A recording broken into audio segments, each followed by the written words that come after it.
I'm a doctor. In truth, I never had that much interest in medicine. I had the grades, and Mum and Dad really encouraged me to go for it.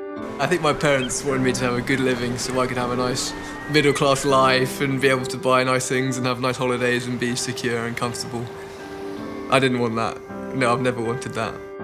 When I was growing up, our parents would read to us missionary stories. Men and women would sacrifice everything, give up all their wealth, get on a boat, travel for 6 months, travel across the seas to share the gospel.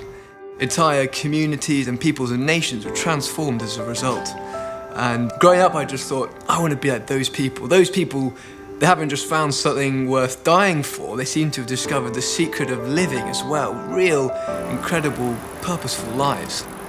When I was 18 years old, and my gran said to me, there's this Indian missionary guy speaking at our church tonight. Do you want to come along?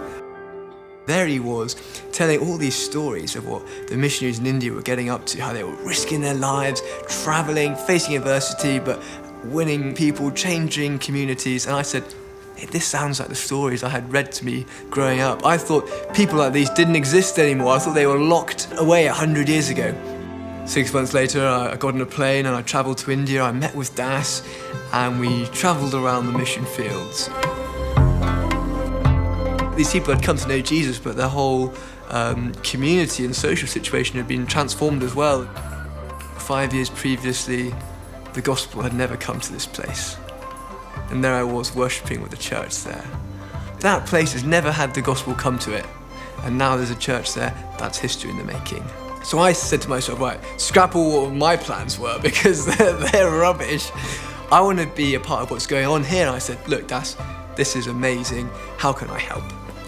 So Das said, well, the tragic thing is that a lot of these people aren't getting into action because their own churches are too poor to send them. So I said, yeah, Das, how much do these guys need?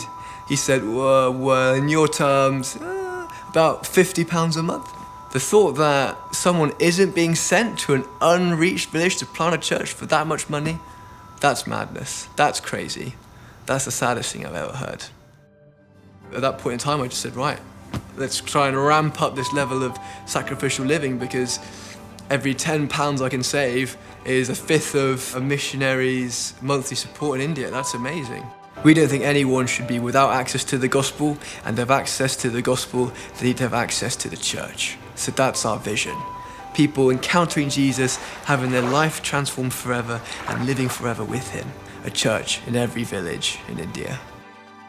They say medicine is an amazing thing because you have the chance to save lives. But the truth is, doctors don't save any lives. All we're doing on our best days is postponing the inevitable, is putting death off. But the gospel really can save lives. So the same reason that people think medicine's amazing, they should be even more excited about the gospel because that can save someone's life forever and ever and ever.